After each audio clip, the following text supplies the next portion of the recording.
अगर आप दिल्ली में रहते हैं और आपकी गाड़ी 15 साल से ज़्यादा पुरानी हो चुकी है तो आज घर से बाहर निकलने से पहले ज़रा सावधान हो जाए, क्योंकि आज से देश की राजधानी दिल्ली में एंड ऑफ लाइफ व्हीकल यानी तय समय सीमा पूरे करने वाले वाहनों के खिलाफ सख्त कार्रवाई शुरू हो गई है। ये रिपोर्ट देखिए।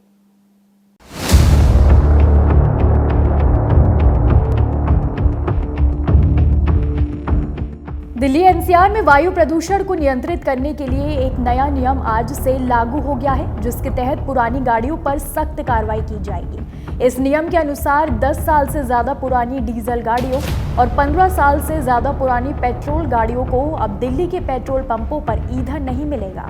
साथ ही ऐसी गाड़ियों को सड़क पर चलते पकड़े जाने पर जब्ती और भारी जुर्माने का प्रावधान है। तो चलिए अब आपको बताते हैं कि नए नियम क्या है। Commission for air quality management और नेशनल ग्रीन ट्रिब्यूनल के निर्देशों के तहत दिल्ली एनसीआर में एंड ऑफ लाइफ यानी कि ईओएल वाहनों पर प्रतिबंध लगाया गया है। इनमें 10 साल से पुरानी डीजल और 15 साल से पुरानी पेट्रोल गाड़ियां शामिल हैं। नोएडा और गाजियाबाद जैसे एनसीआर क्षेत्रों में ये नियम 1 नवंबर 2025 से लागू होगा। नए नियम को लागू करने के लिए पेट्रोल पंपों पर automatic number plate recognition camera लगाए गए हैं। ये कैमरे गाड़ी की नंबर प्लेट को स्कैन कर परिवहन विभाग के डेटाबेस से मिलान करेंगे।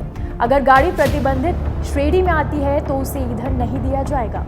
दिल्ली में 350 टीमें इसकी निगरानी के लिए तैनात की गई हैं।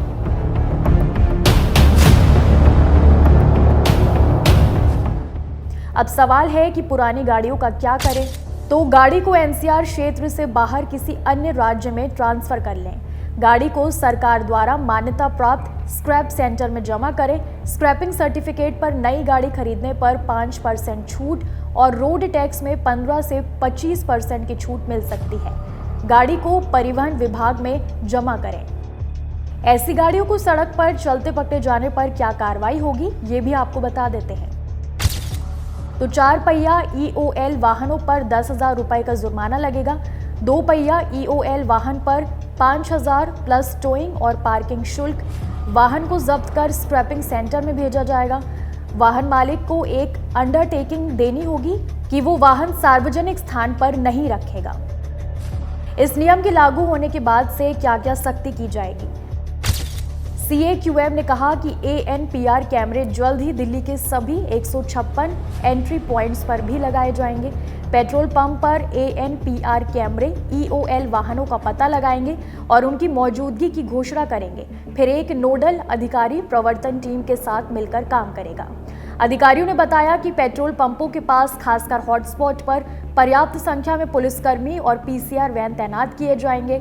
पेट्रोल पंप संचालकों द्वारा नियमों का पालन न करने पर मोटर वाहन अधिनियम 1988 की धारा 192 के तहत जुर्माना लगाया जाएगा।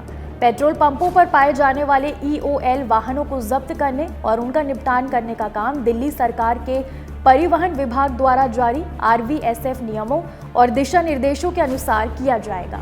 CAQM के अनुसार यही नियम 1 नवंबर से गुरुग्राम, फरीदाबाद, गाजियाबाद, गौतम बुद्ध नगर और सोनीपत जैसे 5 ज्यादा वाहन घनत्व वाले शहरों में लागू होंगे। बाकी एनसीआर जिलों में ये नियम अगले साल 1 अप्रैल से लागू होगा। पुरानी गाड़ियों से होने वाला प्रदूषण दिल्ली एनसीआर में वायु गुणवत्ता को गंभीर रूप से प्रभावित करता है। सुप्रीम कोर्ट के 2018 के फैसले के बाद दिल्ली में 15 साल पुरानी पेट्रोल और 10 साल पुरानी डीजल गाड़ियों पर प्रतिबंध है। इस नियम का उद्देश्य वायु प्रदूषण को कम करना और स्वच्छ सुरक्षित वाहनों को बढ़ावा देना है।